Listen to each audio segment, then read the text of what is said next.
I had a rough few weeks before this experience and was somewhat depressed, although at the time I didn't consciously acknowledge it. I think some deep part of my mind knew I was depressed, but I wasn't consciously truly aware of the fact.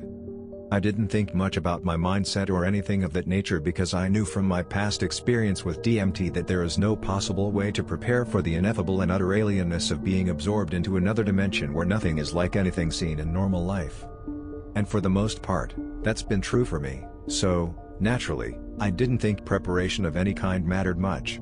The only thing I did to prepare was lock my dog out and take a few deep breaths.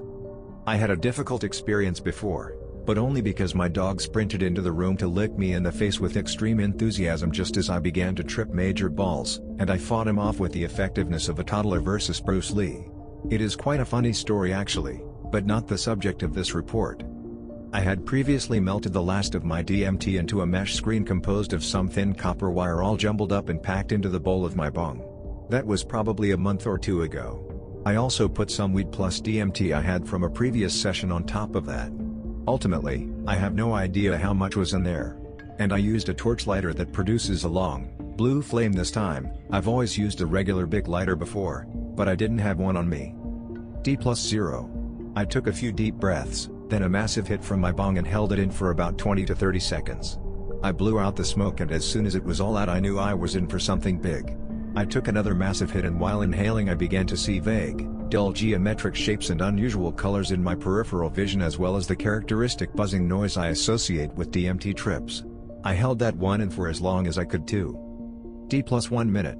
I had planned on taking 3 hits, that's what it takes for me to break through normally, with a big lighter, but I knew I was done for after the second one. The small table in front me started floating a few inches off the ground and rotating left and right, and it was covered in this, it almost looks like a slow-moving and thin haze, or film maybe, colored like a rainbow and made up of strange shapes and swirls. I always see it in the beginning stages of a DMT trip and it covers most objects and surfaces. I swirled my hands through the air for a few seconds and took in the strange sights unfolding in front of me before lying back and closing my eyes. D+2 minutes.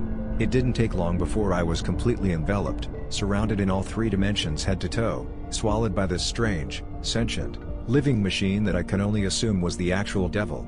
It was pure malice. Pure menacing. The most obscene, obnoxious, disgusting son of a bitch imaginable. But as I was saying, this strange thing was wrapped all around me. Its body consisted of dozens of tubes, or pipes, or maybe thick wires. It constantly buzzed in my face like an angry insect, like a big fat angry hornet trapped in your hair and stinging you out of hate.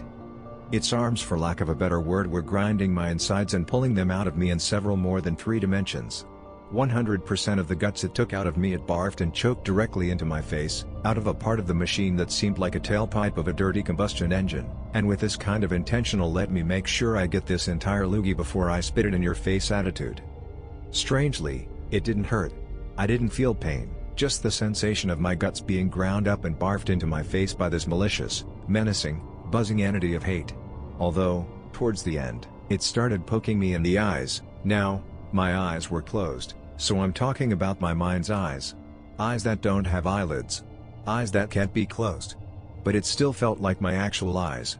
And I could tell this devil machine was doing this to me simply because it knew it had me. It knew I couldn't go anywhere or do anything about it and it was just going to torture me in every way possible for the time it had me. I thought for sure, this is the devil. I remember thinking how stupid it would be for someone to worship this thing, because, well, you think of the devil as this walking, talking, reasoning being who maybe is an asshole, but this was nothing like that. This thing cannot be reasoned with. You cannot talk to it.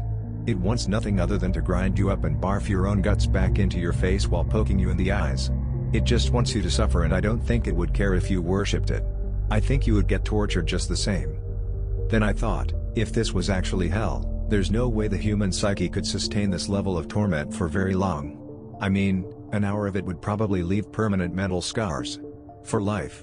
The mind would melt into that reality and it would be absolutely intolerable, even though there is no choice but to tolerate it because there is nowhere to run. No way to turn it off. You can't close your eyes, even though you're getting poked in them. You're just stuck. With no choice but to feel it. And the mind would quickly become an unrecognizable lump of scrambled, mangled eggs. I remember thinking even the CIA would find this form of torture too intense, too savage. Even more than sensory deprivation or waterboarding. They wouldn't even use it at Gitmo. That's how extreme it felt. Anyways, this went on for about 10 to 15 minutes. I kept reassuring myself it would be over soon. It's almost over.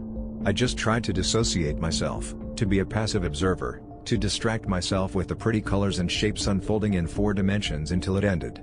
Subjectively, it felt like way more than 10 to 15 minutes and I just kept wishing it would hurry up and wear off.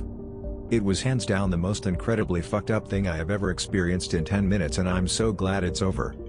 Seriously, WTF.